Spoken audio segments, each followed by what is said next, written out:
Isang general ang nagpatotoo at nagsabing siya mismo ay nakita na ang nasabing video ni Bongbong Marcos na gumagamit ng iligal na droga. Binanggit din niya na hindi basta-basta maaaring ilabas sa publiko sapagkat naghihintay pa sila ng tamang pagkakataon para dito. Ngunit ayon sa general, nalalapit na ang impeachment ng Pangulo at mas mapapadali pa ito dahil alam na rin ng publiko ang mga katiwalian na kinakasangkutan ng Pangulo at ng asawa nito na si Liza Max.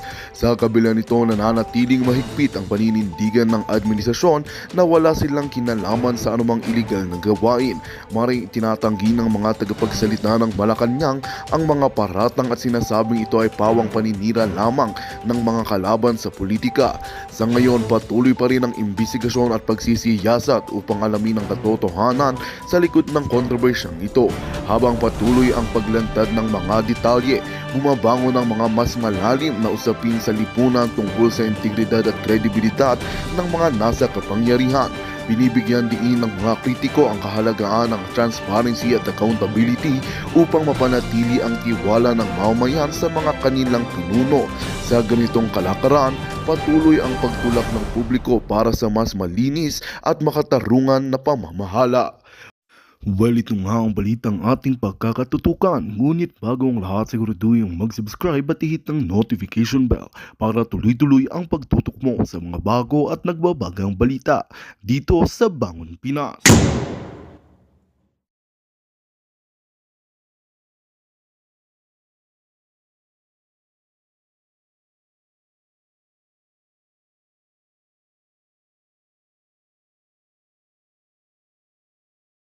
Ang question ko, bakit biglang ilalabas, kung sakasakali, biglang ilalabas yung pulboronic video?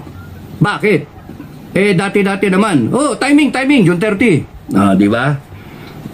Is it because na ayaw payagan yung rally, maisog rally sa Bulacan? Yung susunod na rally na April 8 ba? April 8? April 9. April 8 na ayaw payagan, hindi binigyan ng permit. So parang, ganun ha? Parang ganun ang dating, no? Ganun ha? Sige, dadanggil ulit natin yung yung ating alas. Lalabas na namin yung video. Yun, para matauhan yung administration. Ganun ba? Ganun na sa tingin nyo? Comment kayo sa baba, no? Kasi, bakit biglang ilalabas na yung video? Kasi, it is not consistent kung ang thought dati June 30 timing because it is 2 years exactly ng June 30 is 2 years exactly dun sa tenure ng presidente, sa term ng presidente. So meron pa siyang 4 years, but there is a constitutional provision na if a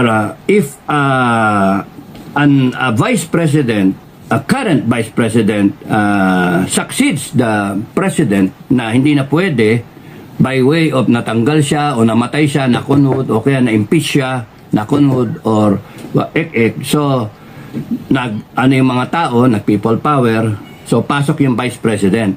4 years or more, yun yung wording sa Constitution, tignan nyo na lang. Article 7, Section 4. I-check nyo yung sa Presidential Act na na mga tungkol sa President. Article 7, Section 4 o Article 6. Ayan. So, yung presidential succession. 4 years or more, that Vice President who will now serve the unexpired term, the remaining years, 4 years or more. Kasi kung may nangyari before June 30, actually up to July 1. Kasi 4 years or more. Eksaktong 4 years, July 1. So pwede pang paglabanan sa korte. Hindi pwede. Kasi naging presidente ka, BP, naging presidente ka, July 1. So ang safe dyan, kung nag-iisip, mga safe na yan July 2. Hanggang July 5, kung ganon, July 30. Anything after July 2, safe ka na. That will allow you, the Constitution will allow you to run for a complete term, 6 years, doon sa susunod na eleksyon.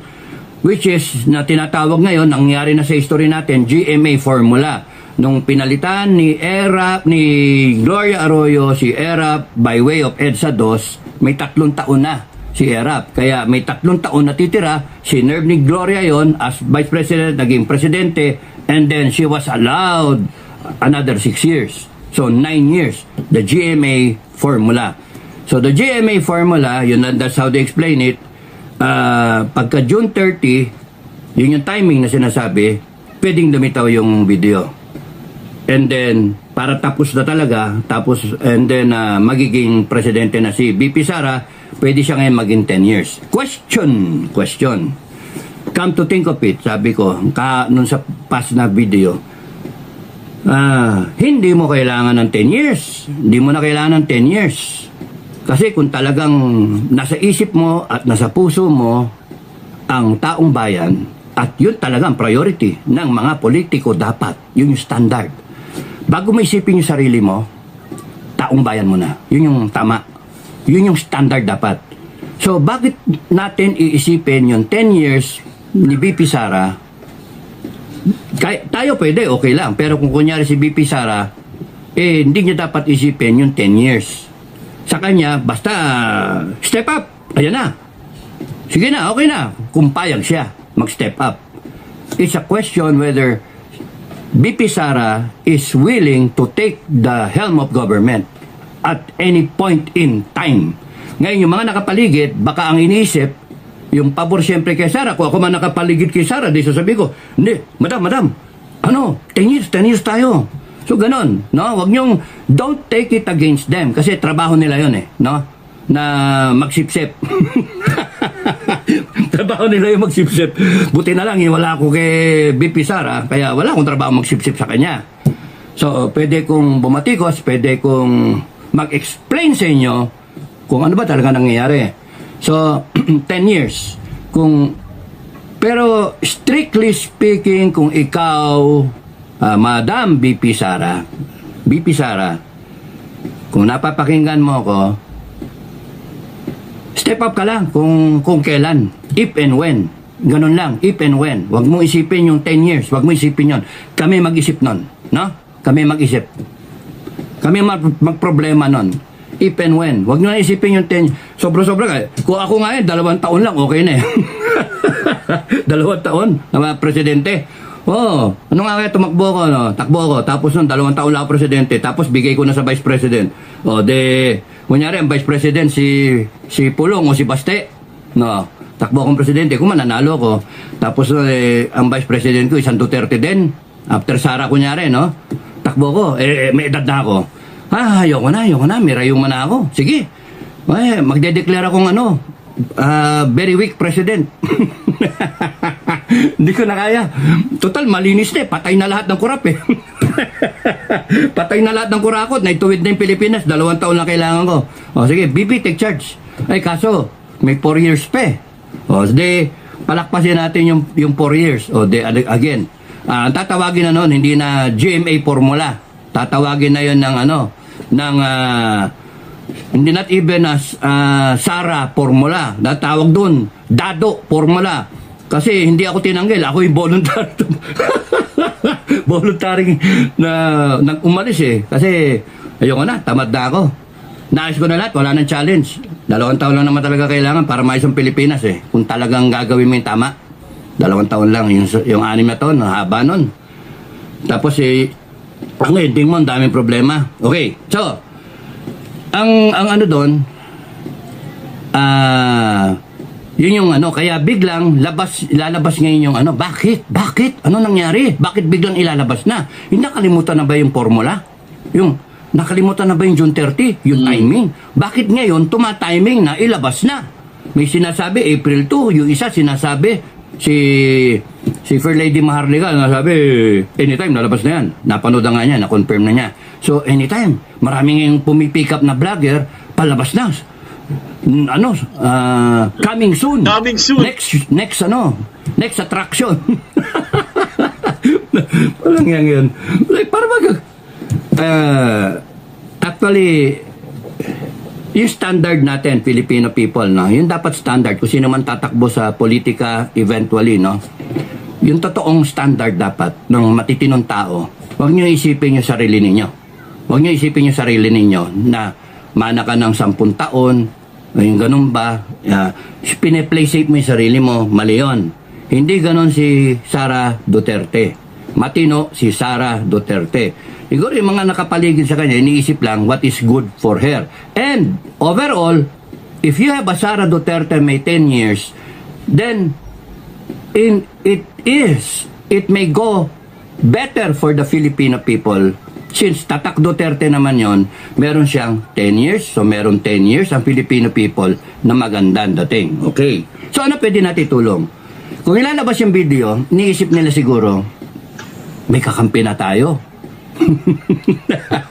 Kasi para yung larong chess yung kanila, no? Ako, Game of the Generals, eh. Yung kanila, dapat Game of Captains, eh. Hindi, Captain General nga naman daw ako. So, ako, Game of the Generals. Sinabi ko naman sa inyo, previous vlog, 3 pyesa ang pinangahawakan ko na ipanalo ko pa, kahit yung kalabang ko, 11 pyesa pa. Pero nabasa ko yung kilos ng kalabang ko at saka yung pyesa ng kalabang ko at ultimate plug niya, 2 na lang, pero nag-deduce ako kung sino doon. Tested na lahat ng pyesa. So, yung 3 pyesa ko, may armed forces ako, meron akong PNP, at meron akong plug, taong bayan. Yun yung mahalaga, taong bayan. Maipapanalo. Okay. So, yung kabila, game of chess, pawn, tapos noon may queen, may rook, hindi ko talaga may yung laro niyan no? Ayun, hindi ko na-appreciate yung laro. Pang matatalino lang yan hindi naman ako matalino. Gusto ko yun. Mas may challenge sa akin yung hindi ko nakikita yung kalabang ko, tas nag-a-analyze ako. Ba't kumain yun? Kumain yung kanina, ba't ang tapang? Ano yun? Spy? O 5 star? Tapos kunwari, hahabulin mo, tatapatan mo, uy, tarantado to, nagpapahabol, pinepege ko nito. Kunwari lang, yung ganun ba? Pero wala, hindi mo alam, hindi mo nakikita, hindi ka guys sa chess. Kitang-kita mo yung pyesa ng kalaban. Open yung board That's why I like Game of the Generals. So ano ngayon ang laro? Bakit biglang payag na ilalabas yung video o dinadanggel lang? Punto. Kung dinadanggel lang at hindi pa ilalabas at kunwaring ilalabas, pangit yun. Pangit. Hindi ako sangayon doon. Kung ilalabas, ilabas na. Yun, tama. Kasi kung June 30, mali. Yun nga, I'm taking a stand, mali. Yung inisip ko dati, June 30, just to accommodate the 10-year tenure. No. Tayo na mag-isip nun. Taong bayan. Kung kinakailangan gusto yung June 30, then you get proclaimed after June 30. Yung gusto mo, proclaim pa tayo ng July 5 o July 30 o August o September. We can proclaim that. Doon sa sasabihin ko sa inyo. Kaya ngayon, sang-ayon ako sa option 6. Option 6. Option 6, guys. Option 6. Ano yung sinasabi ko? Option 6, way back. So many vlogs, 20 plus vlogs ago na sinasabi ko. Option, 6 yung option. Yung una, status quo, walang mangyari. Deadmine lang tayo talaga. Yun yung nangyayari ngayon. Option 2, call a friend, BP Sara. Magkasundo tayo. Again, nangyayari rin yun. Pinagsamang option 1, option 2. Option 3, nag-resign. Hindi mangyari. Sinasabi nyo, mag-resign ka na. BBM, wala. Hindi magre-resign yung tao. He is the sabi nga ng mga vlogger, he is the anointed one, the voted. He has the mandate of 31 million votes. Bakit kayo, no? Ilan lang ba yung pumirma sa manifesto? Wala pang 20 mil. Ilan lang yung nabudol? Yung nabudol, mga 20 mil lang. So meron pa siyang 31 million votes. Kahit sabihin ni Atty. Glenn Chong na nandaya dahil sa Smartmatic, needs to be proven pa rin It's all, it can still be challenged in court. Okay? So it has to be challenged in court. Yung magagalit tayo ng si Pastor Kibuloy, kinakasuhan, si Bantag, si Tebes, dapat walang double standard. Kung magalit tayo na kinakasuhan, kung may allegation na dito, patunayan sa korte. Ganon din dito kay BBM, ganon din dito sa iba. Pagka kunyaring palpak sila, meron binibintang, nagdodroga si BBM, still to be proven. Still to be proven. Ang problema lang, presidente yung tao. Yun, presidente. Hindi pwedeng basta-basta, we just a doubt na siya ay nagbabangag sa droga, hindi pwedeng tanggapin yon. Hindi ka tanggap-tanggap yon kasi presidente ka ng taong bayan. Kaya kinakailangan sure tayo. Okay, standard. AFP, para sa inyo to, AFP, PNP. Kaya lumabas yung video na yan, kaya hindi. The mere fact na merong allegation na siya ay nagdudurog, nagsisinghot ng babangag-bangag, na ngiwi-ngiwi, kuno, at nabubulol, AFP, PNP, standard. Kung ako nandyan, kung ako yun nandyan lang naman, mga sir, no? Kung ako lang yun nandyan, pasensya, kayo yun nandyan Pero kung kaming mga naka-retired na, retarded na kami, kung kami ang nandyan, I'm sure, ewan ko, basta ako, sigurado ako sa sarili ko, mawalang galang na po, Mr. President. Chief of Staff, to the Commander-in-Chief. Okay, Chief PNP, to the Commander-in-Chief. Mawalang galang na Bonget, o BBM, o Mr. President. Yun, depende kung ano yung tawagan nyo. Mawalang galang na. Let's schedule a drug test. Non-biased drug test na supervised properly and open to the public immediately supervise natin. Ang galing, no? Chief of Staff, PNP, puntahan nyo, mag-coordinate kayong dalawa. Why? Yun yung tama. Because sa pinag-uusapan presidente ng Pilipinas, and it is your duty, no, not only to your commander-in-chief, but to the entire Filipino people and the government and the constitution, because pwedeng mayari tayo sa isang maling desisyon ng presidente. Example, point in case, West Philippine Sea. For example, desisyon kunyari sa Amerikano, alliances natin, punta-punta siya abroad. Putragis, kinokomit niya taong bayan, kinokomit niya Pilipinas, tapos nun durug-durug pala siya, bangag-bala siya. Kaya ang pinakamaganda niyan, AFP, PNP, sorry sa inyo, sorry pero kung ako yung nandyan, the standard would be, I'm telling you now, ako mismo, my standard is, hindi ako matatakot sa presidente ng Pilipinas, hindi ako matatakot, presidente ka lang, tao ka rin, kagaya ko. No? Nagkataon lang, lamang ka ng paligo, ikaw kaya mong tumakbo ng presidente, may pera ka. Ako wala. Tapos sinalal ka ng taong bayan. Pero, lahat tayo, sumusunod sa konstitusyon, sumusunod tayo sa taong bayan. Ayan, taong bayan. Linaw, taong bayan. Sensya na, nakagat nakagat. Chief of Staff and Chief PNP, when it comes to the future of the country, you question yung Commander-in-Chief. So what if it will cost me my position, but I have done my job definitely as a commander of my unit, my entire AFP or my entire PNP. Kasi in doubt ka sa Commander-in-Chief mo. Paano kung bangag-bangag yan, gumising sa umaga, paggising niya, gusto niya, lusubin nyo nga yung China, palubogin nyo. Kaya sasabihin, pakinggan ko si Pinay Survivor. Sabi, sampula natin. Walang nanonood pala. Sabi ni Pinay Survivor, sampula natin tapos sampula yata. Tapos orderan kayo. Ay, wala. Ayokong sumunod sa isang commander na may question mark sa pagkabangag. Yes. Is a drug addict or using drugs? Question mark. And merong pulburon video na sinasabi niya ilalabas na. Bakit kayo itayin niyo yung pulburon video? Hindi. Subject nyo na siya sa I-subject nyo na siya sa drug test. Open, public. Ba't kayo matakot sa commander-in-chief nyo? Ba't kayo matakot? Yung sovereign commander, mga taong bayan, yan ang masusunod. Yan ang magsasalita na. Mas gusto nyong magalit yung taong bayan pagka nilabas yung video na yan, tapos na magalit taong bayan, biglang lulusob yan sila. Hindi, unahan nyo na. You subject the commander-in-chief and let that be a standard. Set the precedence na pagkaganyan, makatulong kayo, mga mayman, makatulong kayo, mga mayman general, na Omet, tsaka General Acorda, makatulong kayo sa future generations ng ating AFP tsaka PNP, future commanders natin, na, bakit si General Browner noon, tsaka si General, nag-coordinate, and then, boom, sinubject nila yung presidente. Takot na takot kayo sa presidente. Bakit kayo matakot dun? Huwag kayo matakot. Huwag kayo matakot, marilib kayo. Siya ang i-relieve nyo. Kung gano'n ang inasta.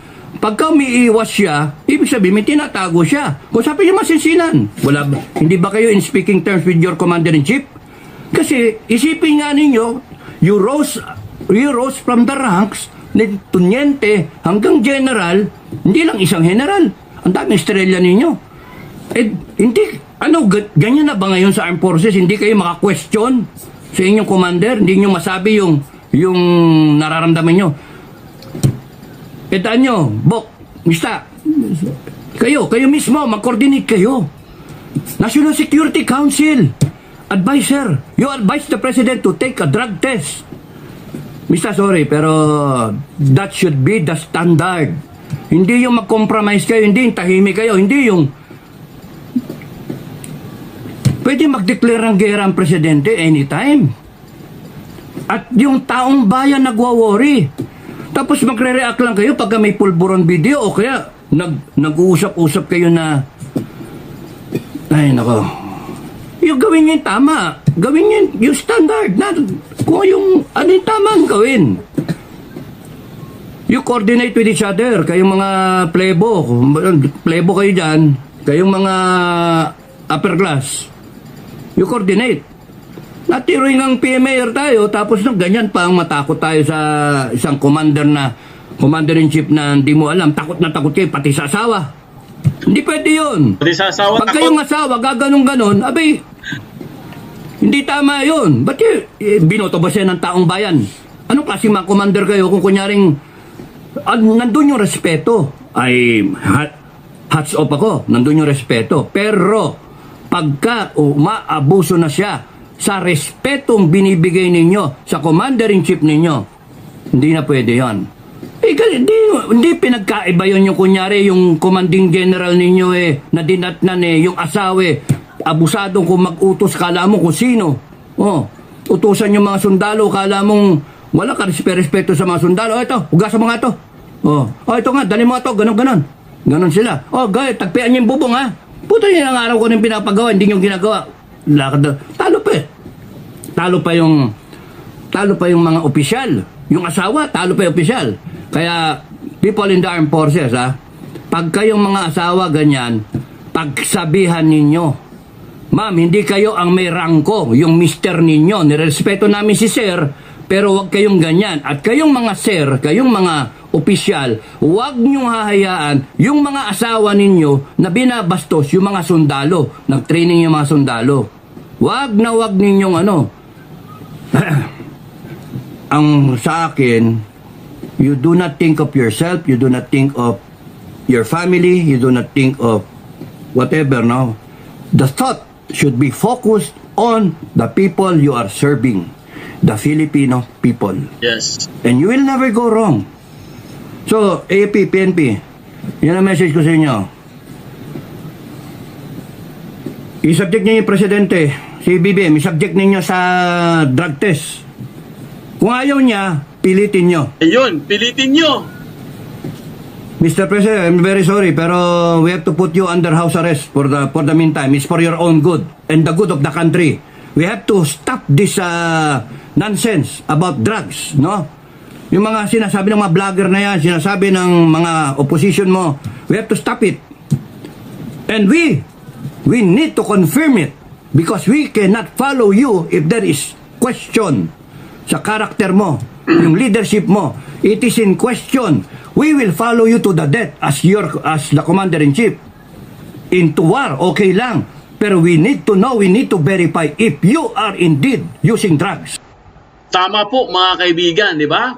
Verification, confirmation, validation. Yan yung mga Sean. Yan yung mga Sean na kailangan talaga. So, yun po si Kapitan Dado, guys. Napaka, talaga, no, passionate talaga siya. Tama din naman siya, mga kaibigan, di ba? Talagang, bakit pa kasi aantayin? Kasi nga, alam nyo guys, di ba, in-explain naman niya kung bakit po niya sinasabi yung June 30? Bakit po nagkaroon po tayo ng ultimatum, nagkaroon po tayo ng deadline sa June 30? Di ba, in-explain naman niya, pati yung bakit po tayo nagkaroon ng test sa March 31. Kasi nga guys, gusto nilang mag-verify. Kasi pwede naman, sa totoo lang, madali talaga magparatang ng tao, di ba? Katulad ng ginawa nila kay Binay. Ganon din yun. Ganon din yung ginawa nila kay Binay. At sa mga iba pa, no? Madali lang po magparatang, mga kaibigan. Pwede pong sabihin na sige to, ganyan, ayan, gumagamit. Pwede pong sabihin yun eh. Pero ang tanong nga kasi dito, paano nga natin ma-verify kung talagang hindi siya gumagamit? Kasi guys, unang-una, hindi lang naman mga ordinaryong tao ang nagpapakalat dito eh. Di ba? Narinig natin kay former Senator Cositing. Narinig natin kay Guanzon. Kay former commissioner ng si Rowena Guanzon. At narinig pa natin sa mga iba pang mga personalities. Di ba? Hindi lang naman ito galing sa vlogger. Kasi syempre, pag galing sa vlogger, guys, wala talagang confirmation yan. Pero, galing na po sa mga prominenteng tao na sila po mismo nagsasabi, kaya nga may ngiwi-ngiwi. Bakit ba nauso yung ngiwi-ngiwi? Di ba ni Rowena Guanzon, dating commissioner ng COMELEC, itong si Rowena Guanzon, yung ngiwi-ngiwi, yung coke. Bakit ba nauso yun? Dahil nga, meron silang mga information. Di ba? Kasi nga, itong si Kuting, guys, laking yan. Pinalaking with a silver spoon. Tawag doon? Lumaki siyang mayaman. Hindi niya nakatikim ng hirap. Hindi niya nakatikim ng, katulad ng mga na-experience natin na kailangan mong sumabit sa jeep para makarating sa school. Minsan maglalakad ka na lang. Parang gano'n, di ba? Hindi nila experience. Hindi nila alam kung ano ang pakiramdam ng mahirap. Kaya guys, meron talagang tendency na malamang sa malamang gumagamit. At hindi lang po ito speculation. Talagang gumagamit 'yan. Syempre gumagamit 'yan. Kaso lang, ang problema kasi dito, wala kasi tayong alam kailan ka ba gumamit or kailan ba yung huli mong gamit. Kasi nga kung at present, pagpalagay lang natin itong present na to gumagamit siya. Anong mangyayari sa Pilipinas? Kaya nga sabi ni Kapitan Dado, baka mamaya bigla tayong maggera. Di ba? Pwedeng mangyari yun eh. Dahil nga, iba yung isip mo, iba na bangag ka na. Medyo nasa demonyo ka na, nasapian ka na. Paano pag mag-declare siya bigla? Adi, yari tayong lahat. Sila naman, pwede naman silang lumipad anytime. Mayroon naman sa mga private jet. Marami silang mga bahay sa ibang bansa. Pero tayo nga, kawawa tayo. Diba kaya nga guys, sabi nga ni Kapitan Dado, no? Born with a silver spoon yun. Born with a silver spoon pala. Galing ni Observant Me. Maraming salamat Observant Me Diba? Oo, sa 31 na po yun. Jolly Pelias. Yung sa March 31 guys, yun yung deadline ng pates ni Kuting. Ngayon, ganito yan pag hindi po siya nagpa-test, sinabi po ni Kapitan Dado, confirm na gumagamit siya. Okay? Yun po ang yun po ang challenge dyan. If ever po na hindi siya magpapa-test sa March 31, ang sabi po ni Kapitan Dado, talagang pwede na po nating sabihin na malamang sa malamang, siya po ay gumagamit. Positive. Kasi hindi siya nagpapa-test Hindi siya nagsumasagot, wala siyang tugon, kumbaga. Mahirap yung gano'n Di ba? Para bang ang ginagawa niya ngayon guys, parang feeling ni Kuting, meron tayong mga bolang kristal, no? Na hinuhulaan na lang natin, anong sinasabi ng ating bolang kristal? Siya ba'y gumagamit?